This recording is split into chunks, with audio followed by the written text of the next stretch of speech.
नमस्कार, मैं श्यामगिरी। आप देख रहे हैं टीएफडी इंडिया न्यूज 24। टीएफडी इंडिया न्यूज 24 में आप सभी दर्शकों का स्वागत है। पश्चिम बंगाल में चुनाव आयोग के खिलाफ वोट पड़े। दूसरे चरण का मतदान पश्चिम बंगाल का पहले चरण के मुकाबले दूसरे चरण के मतदान में और भी उत्साह लोगों के अंदर देखने को मिला, लेकिन इसे कहा यह जा रहा है जानकारों अनुसार कि यह दो राजनीतिक दलों के बीच का चुनाव नहीं, यह चुनाव बंगाल का चुनाव आयोग के खिलाफ रहा।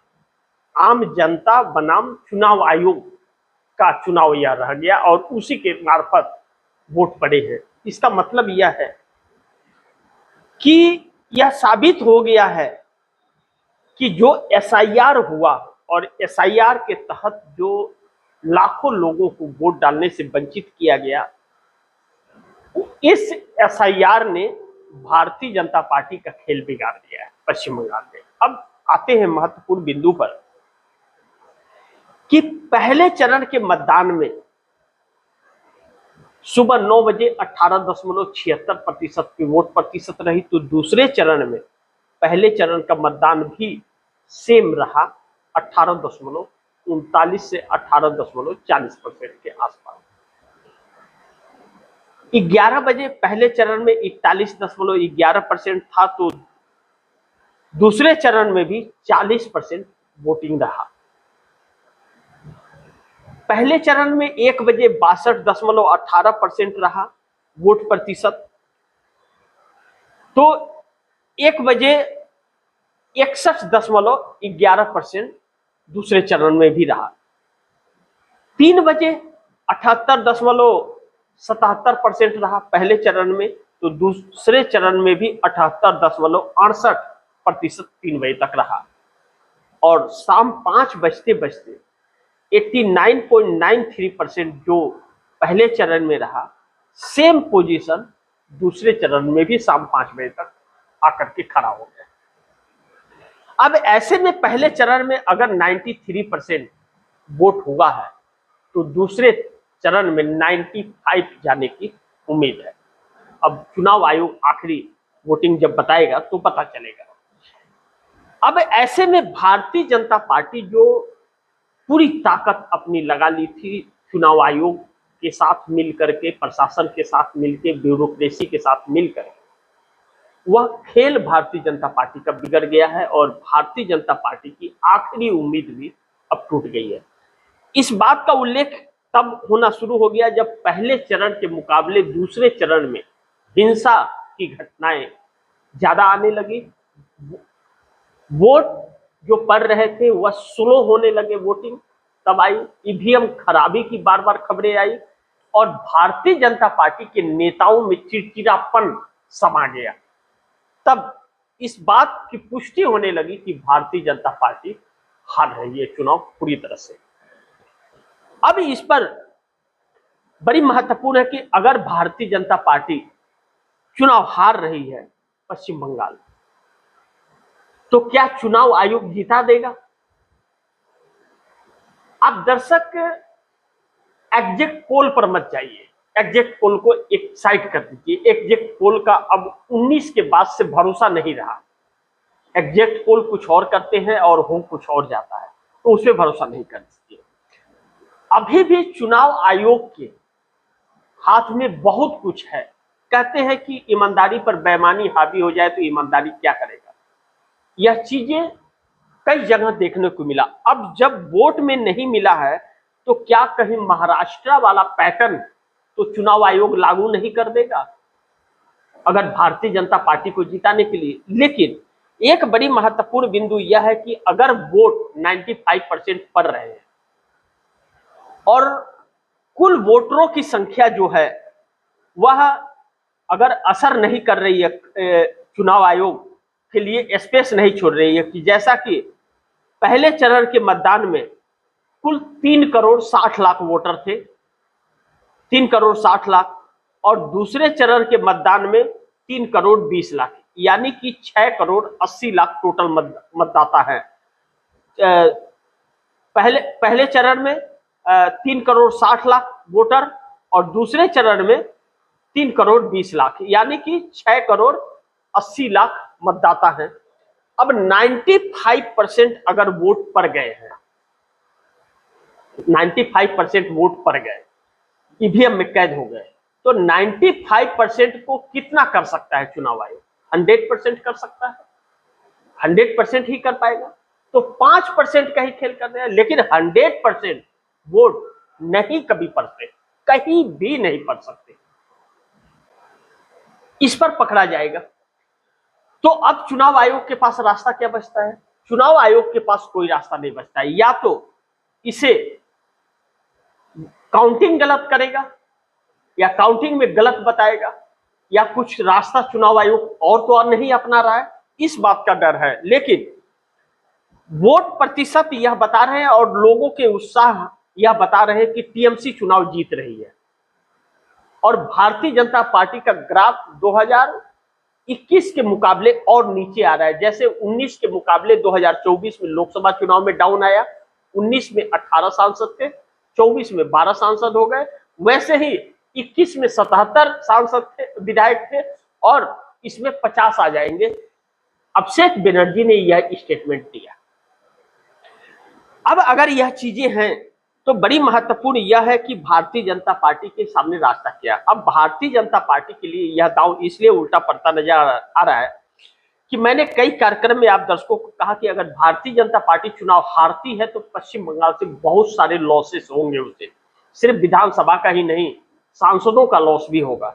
ऐसे में अब 12 सांसद भारतीय जनता पार्टी के टीएमसी के अंदर शामिल होने की संभावनाएं बढ़ जा रही है, क्योंकि कल जिस तरह से भारतीय जनता पार्टी का सांसद और प्रत्याशी, विधायक का प्रत्याशी टीएमसी दफ्तर में जाकर के टीएमसी में शामिल होने की संभावनाएं जता रहे थे, जो खबरें निकली थी, चली थी, उसके अनुसार तो अब भारतीय जनता पार्टी के 12 के 12 सांसद टीएमसी में शामिल हो जाएंगे, ऐसा प्रतीक हो रहा है, क्योंकि 7 तो पहले ही से संपर्क में थे ममता बनर्जी के।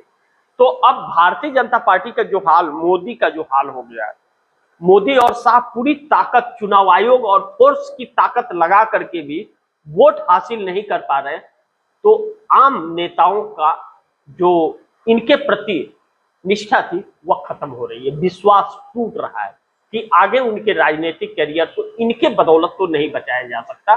तो वह फिर टीएमसी के अंदर 12 सांसद भाजपा से जाते नजर आ रहे हैं। अब दूसरी तरफ बड़ी महत्वपूर्ण यह है कि अब ऐसे में मोदी को अपना कुर्सी बचा पाना अब मुश्किल होगा।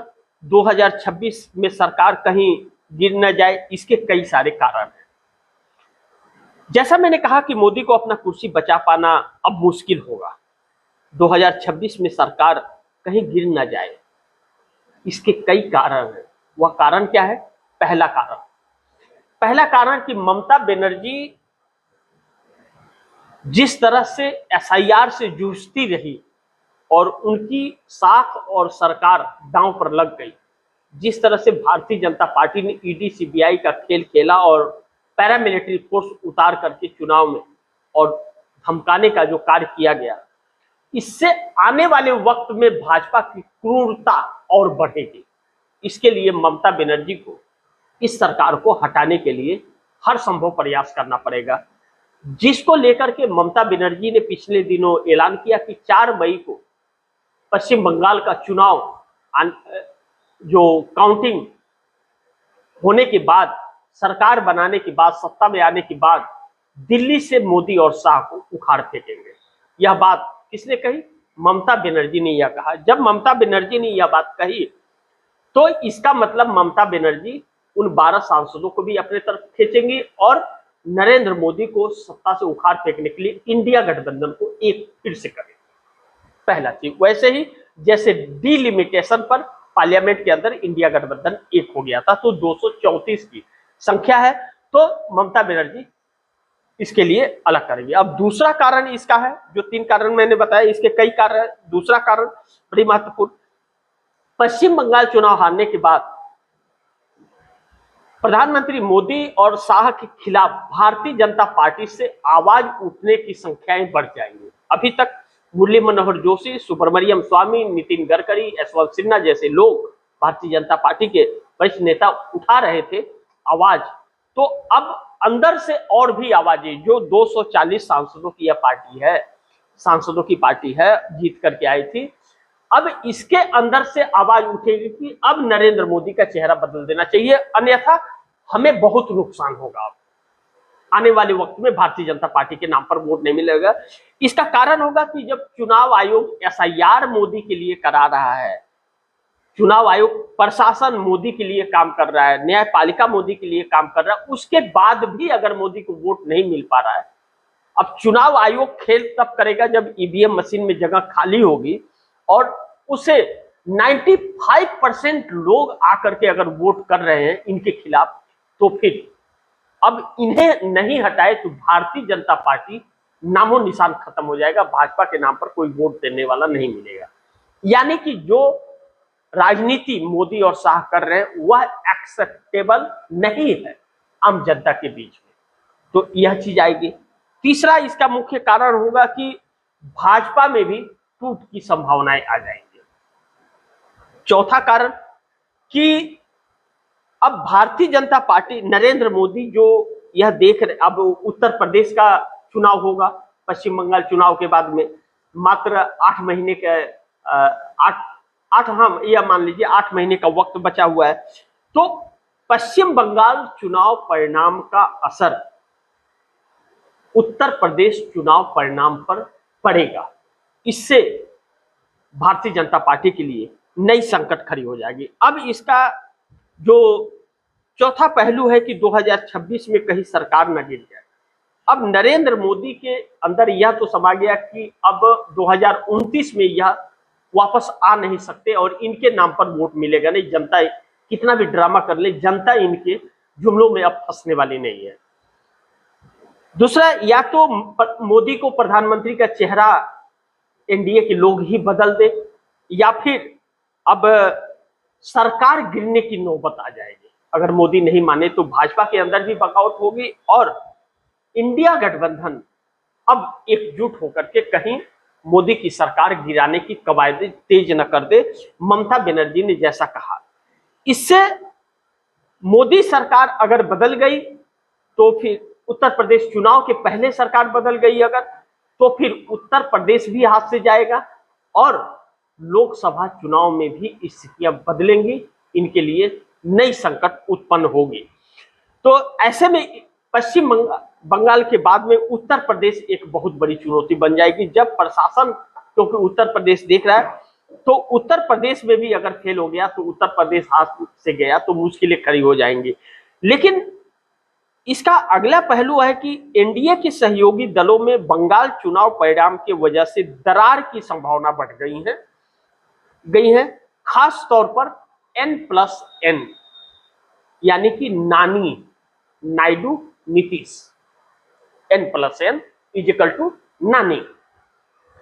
अब इसका अहम यह है कि 4 मई के रिजल्ट पर चंद्रबाबू नायडू का भरपूर नजर है। चंद्रबाबू नायडू के पास 18 सांसद हैं और चंद्रबाबू नायडू नरेंद्र मोदी को लेकर के चिंतित बहुत काफी है, क्योंकि नरेंद्र मोदी का जिस तरह से ग्राफ गिर रहा है वह नायडू के वोट बैंक पर असर पड़ेगा।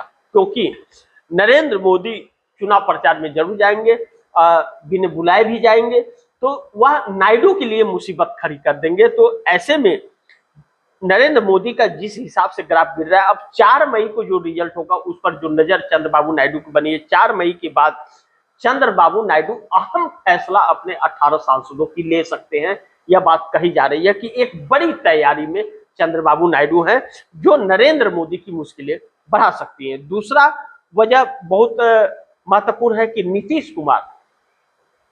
कुमार एनडीए गठबंधन का हिस्सा हैं और मोदी के साथ हैं, साथ में सरकार चला रहे हैं, दिल्ली में भी और बिहार में भी चला रहे हैं।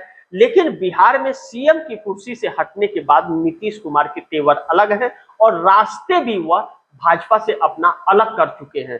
ऐसे में अलग रास्ते में साफ दिख रहा है कि एनडीए के लिए नहीं बल्कि नीतीश कुमार जेडीयू के लिए प्रयास कर रहे हैं और कार्यक्रम कर रहे हैं और उसकी रणनीतियां जेडीयू के लिए बना रहे हैं।